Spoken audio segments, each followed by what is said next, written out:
Hello, I'm Nacho. I'm here with James Ellsworth. Hello, how are you?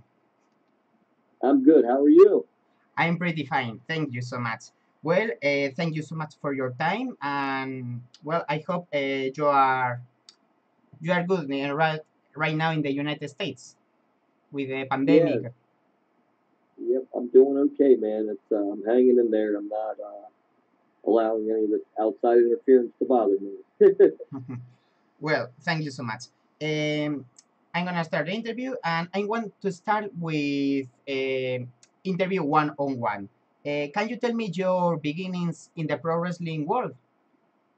Yeah, I started in 2002, 4 days after I graduated high school. I went to wrestling school and trained with ECW Original Axelrod and trained for about, I'd say, 6 or 7 months before I had my first match, and then I was off to the races. Yes. Also, you spent a lot of years on the independent circuit. In fact, you wrestling for CCW, but you never get to the big independent leagues until you signed with WWE. Yeah, I was on the independent for 14 years. I just wrestled anywhere and everywhere that would have me and tried to learn my craft and perfect my craft and do what I can to pick up the knowledge from like legends I would see in locker rooms and really just gather as much knowledge as possible. And yeah, I was like I said, I was on the independent for 14 years before finally somehow, some way, I got to WWE. Yes, because you appear in WWE as a jobber, as an enchantment talent for Braun Strowman, and Yeah. suddenly you became very, very famous. Can you explain me your sensation before that? Well, I did the match with Strowman, and just afterwards, Vince McMahon himself he saw something in me and told me right away that he was going to be in touch with me and and hire me. And it just happened so quick. I was wow, Vince McMahon wants to hire me, and it was a very surreal moment, and I'm very grateful that he did Hmm. stick to his word and eventually hire me after that. Yes, because I'm wondering because there is a lot of talent that are used as a enchantment talent for squashes, and Yeah. suddenly one of them have like a spark, like good luck. Do you have a magic recipe for success? I just think you got to really, whatever you do, you got to do it so well that somebody will notice. Like, I really think that night with Strowman, I cut the best promo ever cut. I sold better than I've ever sold in my life. And my facial expressions were better than they ever were. Like, I just really just put everything I had into that match. Hmm. And I guess, again, fortunately for me, Vince McMahon noticed. And yeah, that was my recipe for success. I put everything I had into that match. Great. Also, during the following weeks, I remember that a lot of people talk about you on the internet, Twitter, and you finally signed a contract. Uh, what about your life? Your new contract with WWE change your lifestyle with your family and Oh, actually, it didn't change much because I really still to this day haven't spent any money that I made there. I still live in the same house, drive the same car. I save all my money because I have children, and I'm going to always make sure they're taken care of. So I really didn't change much at all, man. I mean, it changed like if I go to the store or something, somebody might recognize me from WWE. So that changed. Like I became some type of celebrity all of a sudden, where people out and about will recognize you, and stuff like that. But me as a person never really changed because of it whatsoever. oh, great. Also, you started the ring with great legends like The Undertaker, Chris Jericho, AJ Styles. As I remember that Michael Cole said that it was like the Cinderella story. That's right. Yeah, man.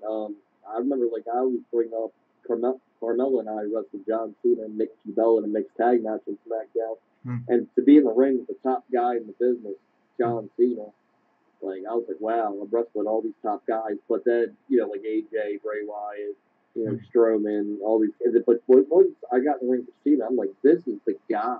Like this has been the guy for 15 years, Hmm. and I'm fortunate enough to be in the ring with him. Like wow, that was like huge for me. Like I just never thought I'd be in the ring with John Cena, and to this day, I'm very grateful that I got the opportunity to do so. Yes, it's a wonderful story. Also, before your tag team with Carmela, you had an storyline with AJ Styles and Dean Ambrose, currently John Moxley. What can you tell me about your time working with the top of the top? Man, well, it was just cool because on all the house shows, on all the overseas tours, I think we did it there in Barcelona. Like I was in the ring with those guys, like interfering in their main event matches, being a part of their main event matches, and I'm like, if these guys are battling over the WWE title, and I'm like in the middle of all this, and it's just every night all over the world, like just sharing the ring with those two top talents, like definitely in the top 10 of talents in the world right now. And AJ Styles, I think, is number one. I think he is the best wrestler in the world. So it was so cool. They were a lot of fun to work with. Both very good guys, especially AJ, who was just top notch human being. And yeah, man, I had a blast, and I will always look at that as the best time I've ever had in business. Is that storyline with those two guys? Yes. Also, I remember that AJ Styles applied the Styles class, and well, he saved your life because do you think that the Styles class is a dangerous move? Yeah, so I've taken that like 30 times, and that was the only time it kind of went wrong. But it's just a weird move. But it's he took care of me like I said, he's the best wrestler in the world. So you're in good hands whenever you're in the ring with him. Hmm. Great. Also, some people complain that you, a local wrestler, defeated AJ Styles, but it's not new because a lot of top talents lost against other wrestlers. What do you think? Oh man, I just think people like to find stuff to lie about on the internet, so I don't pay much attention to it. The ratings, they kept on having me wrestle with him because Hmm. people kept watching. The ratings were really good for those segments. Yes. Anytime him and I wrestled each other, Hmm. they did a good number, so they kept doing it until it ran its course, and and that's why, like I said, that's why they kept doing it. It was entertaining. Anytime him and I did Hmm. a match together, it was fun, and it's not like I was like beating him without help. Like Ambrose was always helping me, so it was always a tainted victory. And wrestling's a show. It hurts, not fake. I hate the word fake. It does hurt, Hmm. but it's a show. It's like any other TV show Hmm. that you watch. There's a script, and you got to follow it. And I mean, I don't know, wrestling fans, it's still real to them. Damn it, like they think I'm really beating this guy. I'm not really. I've never really beat anybody. Nobody's ever really beat me. It's Hmm. just part of the show, and I think for most people, not the internet dwellers, but for most people, they were very entertained every time I got a victory on them because it would just happen out of nowhere and it would be just unpredictable. So I don't know, man. I don't pay attention to negativity. I had a lot of fun with that storyline. Had a lot of fun every time I wrestled him, and I think he did as well. Yes. Well, I enjoyed the storyline a lot. I mean, I think it was a very complex and good storyline. Also, after your work with Moxley, you work with Carmela. What can you tell me about your time with her? I always tell people she's a very smart woman and like very ready to take the next challenge, very ready to explore the next storyline. And it was her idea to work with me, and it was very beneficial to her. She literally got her to the top. She went from not doing much to being the first ever women's Money in the Bank winner, and ultimately being SmackDown Women's Champion. It was because of our storyline. It really benefited her a lot. I was happy to help her. She's a very kind person and a very fun person to work with, and I think people will always remember her and I together because it was so different, so unique, and fun people to watch. Well, that's great. However, after your work with Carmela, you were released, and Mhm. well, it was pretty strange because you were a very popular character. What can you tell me? Why did it happen? Yeah, I really don't know to this day. Maybe they just didn't have anything for me at that time, because when they did it, like 7 months later, I was already back. So maybe for that 7 months they didn't have anything for me. I really don't have any answers. I really thought the character did work well and you could do a lot with it, but you know, they have people that went through the performance center and NXT that they have time and money invested in that they need to give TV time to. I don't know if that was the reason, but ultimately that would have been my guess. Is, I didn't go through their system. I didn't go through the performance center. I didn't go through NXT. So those are the guys that always to be taken care of and always given a lot of TV time and spots because they have all that time and money invested in those individuals that went through their developmental. That's great. Also, during that time, there was the rumor that WWE planned a new character for you that you, in reality, you were a woman. You feel like a woman. What do you think about, or did you hear about this rumor? Or I just something that was on the internet, man. There was no truth to that. They never approached me about anything like that. It's just some kind of internet thing. I don't okay, know. okay, uh, okay. Well, after you left WWE, you you live like a honeymoon in the independent circuit because you faced Nick Aldis for the NWA title. You appear at Bound for Glory, bar wrestling. What can you tell me about your new work in the independent circuit as I'm James Ellsworth? well, it's really cool. The NWA title match is still to this day the most watched thing on their NWA YouTube channel, and I'm very proud of that because they have a lot of good content. But Nick Aldis and I, there was something magical about that whole thing. And I cut my one of my favorite promos ever before that match, and I really thought the match was fun. It made sense, and I think the world of Nick Aldis. I think Nick Aldis should be WWE champion. Like that's how much I think of that guy. And I know he's really helping NWA. Um, he basically put the company on his back. He's been champion for so long, and he looks like a champion. He talks like a champion. He dresses like a champion. He wrestles like a champion. Like I'm real high on him. So I was ecstatic to work with him. Had a lot of fun working with him, and hopefully I get to do it again someday. But yeah, that was like that 2018. I made sure I I did all that stuff, like Impact. I did Bound for Glory. I did a couple of house shows with them. Just to me, like that character could go anywhere. You put it in any scenario, and I feel like I can provide entertainment for any viewer watching, and that I really pride myself on that. That I could be an asset to any company at any time.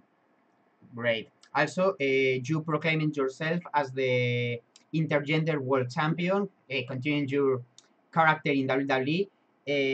I think you recently lost the title, right? Yeah, I lost it to Priscilla Kelly. Hmm. I thought it ran its course after a while. Like I did it for a whole calendar year wrestling. Top independent wrestling women all over the world. I have a lot of respect for women who really put in the effort to become good wrestlers, and I did that for a year. Wrestled like Zaya Brookside in the UK. Hmm. Wrestled Blanchard, Neil Dashwood, Shotzi Blackheart, who's doing phenomenal in NXT right now, who I think is going to be a big star in the women's division in the future. Um, yeah, but I eventually lost it in 2019 to Priscilla Kelly, and she currently has it. And that's kind of probably it for it. I want to move on to something else. Like I really feel like I want to be the next Bobby the Brain Heenan or the next Jim Cornette or the next Jimmy Hart, where I was for Carmella, basically just a manager that wrestles every now and then. Hmm. I think I could be an asset to help somebody that needs a little help getting some heat over, and I've proven that with Carmella. So in the future, I'd like to do more of that. Be that Hmm. Bobby Heenan type character that wrestles every now and then where it becomes special when I wrestle, Okay, and that's where I see myself, and that's my goal for the future. great. What do you think about intergender wrestling? I think there's a time and a place for it. It just depends. Like when I did it, I'm not really a threat to women. Like they all look like they could beat me up. So with me, it's fun and it's kind of comic relief. I think when it's done right, it's okay to do. It's just well that's with anything in wrestling. Yes, If it's done right, it's okay to do with anything in wrestling whatsoever. yes. And for your character, did you take notes from Andy Kaufman? Absolutely, I went back and watched his old promos from Memphis. He was hilarious. And I mean, I couldn't say half the stuff he was saying back then, but I really did. Yes, I did take those. I enjoyed everything. Watching those old tapes, Andy Kaufman. Yeah, he was entertaining, and he was the first ever intergender champion recognized in the world. So I pride myself on reinventing that Andy Kaufman character and doing it myself there for a while. Great. Also, you have a brief return to WWE. You helped Carmella again, and you were suspended in a shark cage. Uh, Yeah. what do you think about your this brief return? Because it was Oh very man, unexpected. it was fun. It was short lived. I think they could have got a lot more out of that too. Of course, anybody that gets to that level thinks they can do more. But when I returned at Money in the Bank, took the Oscar mask off, like I got a really good reaction. I was like, oh man, we can build on this. Like they reacted very well. But they had a plan. They brought me back for a little while to help Carmella get through Oscar at 2 pay-per-views. That was the plan. They stuck to it, and you know, we did good business right there. And it was that whole second run was a lot of fun. It was very, I don't want to say easy because it's not easy to perform, but I was very relaxed and I just had a good time with it. Like it wasn't like my first one where I was new and I was nervous all the time. When I went back that second time, like I really had a good time because I knew what to expect and I kind of like knew what to do better than I did the first time. And I think I performed at a high level when I came back, and I really, really enjoyed that brief 2 months I was back there. It was a lot of fun. Great. Also, it's a shame because if you remember, there was a storyline where Braun Strowman was looking for a partner at WrestleMania, and many people thought it was you because, oh yes, so the circle is complete. Uh, did you like to be the Braun Strowman partner? Yeah, I was hoping like all you guys that it was going to be me. I was like, oh man, this would be perfect for my character. And unfortunately, it didn't happen, and I did come back a few months later, but that would have been really cool. I think a lot of people would have Hmm. enjoyed that, and but it's okay. You have your ups and downs in wrestling, and that would have been a big moment. But it's not my call, and it didn't happen. But yes, I would have definitely Yes. loved that moment. And I think a lot of fans would have too. So it's a shame it didn't happen. But at the end of the day, it didn't happen. You got to move on. Yes. Also, many fans compared you with another great wrestler, Gillberg, Duan Gill. But WWE never made the match. Do you think that WWE waste this opportunity like the Undertaker Sting? Well, Undertaker's thing, you can't compare, anything to that. But yeah, I think they definitely should have did Undertaker's thing. Yeah. Even if it was just a cinematic match, I think so many Yes. people would have been just so happy to see that. And that's what wrestling's supposed to be. Yeah. It's about making fans happy and doing things that they want to see. And as great as the Boneyard match was with AJ Styles and the Undertaker, if they would have did it with Sting and the Undertaker, I think people would have went absolutely nuts. But going back to Gillberg and I, we did wrestle each other a few times on the Independents. And yeah, if we would have did it on SmackDown, I do think people would have tuned in and watched it. But it wasn't meant to be on television. But we did do it in a few Independents, and him and I are very close friends, and we had a lot of fun with it. Yes.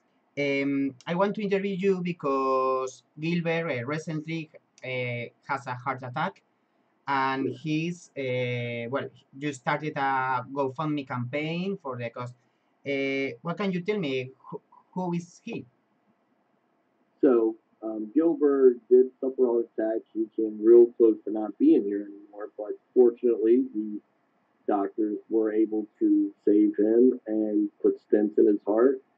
And now he's not, after he retired from wrestling, he was doing construction and he's not able to do that going forward. So he's not sure what he's going to do. Hmm. So I was like, well, let's start your GoFundMe. You should be stressing about this right now. He just had a heart attack. You should not at all be stressing about money. Hmm. So he's got a lot of medical bills, because of the heart attack that he has to pay. And then he's got his own bills on top of it.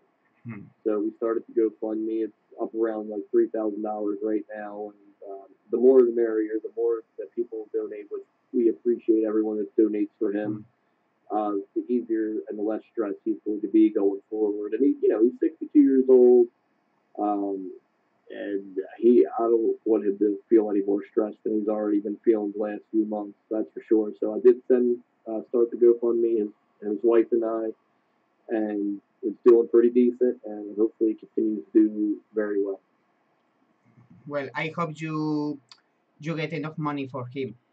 Also, well, because this is a very complex issue that wrestlers you don't have. I don't know the. I have the word. What? One moment. You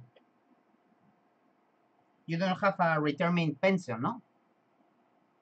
Money. I mean, you do very well. Like a lot of wrestlers complain about the money they made at WWE. I would never complain about the money I made there. Did very well for myself. Gillberg was like a television character. He didn't do all the house shows. He didn't do all the tours. He didn't do all the pay-per-views. He did some pay-per-views. But like me, I was on everything. I was on all the house shows, all the overseas tours, all the pay-per-views, all the TV. So the more you're on, the more money you make. And I was very fortunate in 2016, 17, and a little bit of 2018 to be on a lot of good stuff. So, 3 European tours. I was on WrestleMania and the Royal Rumble. All the house shows, had a #1 selling T-shirt. So I made good money there. I'm very, very grateful for that and blessed to be okay. But Gillberg, he hasn't been in WWE in 20 years. He's made appearances here and there. The last one being 2017 on the Festival of Friendship with Chris Jericho and Kevin Owens. But he hasn't been with the company in 20 years. So in the last 20 years, he's been doing independent wrestling shows and his construction. So it's not like he made a killing wrestling. He did very well there for a year or two with WWF or WWE. But yeah, he's just like everybody else, a hard-working man, blue collar. Takes care of his family, and he's working his whole life. And like I said, it's very unfortunate that he just had a very severe heart attack, and that almost cost him his life. And, but he is okay now. I know I keep talking about how scary it was, but he is okay now. He's home. He's wrestling. He's not allowed out of his house for like 2 months. He can't even leave his house because he has to relax. But yeah, I'm very happy that he's still here today because he is one of my best friends, and I talk to him every day. And I'd have been pretty crushed if it ultimately took his life, but I thank God that it did. Great. What do you think about the health system in the United States? Because as far as I remember, Obama tried to do like a universal health care system. But what do you think about this? I wish we had a universal health care system, man. I do. I don't really get politics or know much about it, but I do wish we had a universal health care system. And a lot of countries do, and it works very well for them. And I wish we had it here, man. I mean, the USA is great. We have a lot of freedom, and almost too much. But the healthcare it's not. You have to buy. Like I pay healthcare bill every month for my health insurance. Yes. And you pay money to have healthcare, and that's just the way it is here. I mean, I'm not complaining about it, but I do wish we had universal healthcare like other countries do. It seems to work very well. Well, I have only 2 more questions. One, if you remember, you came to Spain, and one of my boss, Alejandro, interview you. What can you tell me about your time in Spain? Did you enjoy the country?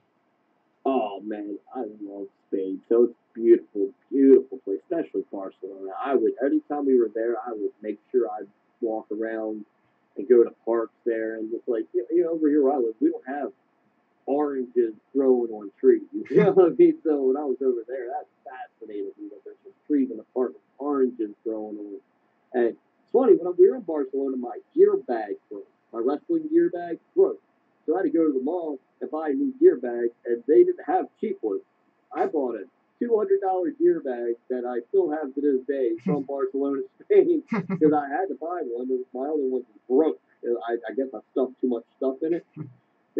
So yeah, but I hope I get to go back one day, and I have a beautiful fiance, and I hope to bring her over there one day because it's just an awesome country, so pretty, and I really, really enjoyed performing there. The fans were a lot of fun. Fans were loud, they were into it. I mean, it was a good atmosphere, definitely for the shows that we did out there. Well, that was the whole interview. Thank you so much for your time. Thank you, man. You're a treat. Appreciate you. Take care. Stay safe. Okay. Okay, well, thank you so much, and I hope that Gilbert gets better. Can I you do appreciate it. one Thank thing? you for Can you please say hello to your fans in Spain? yes.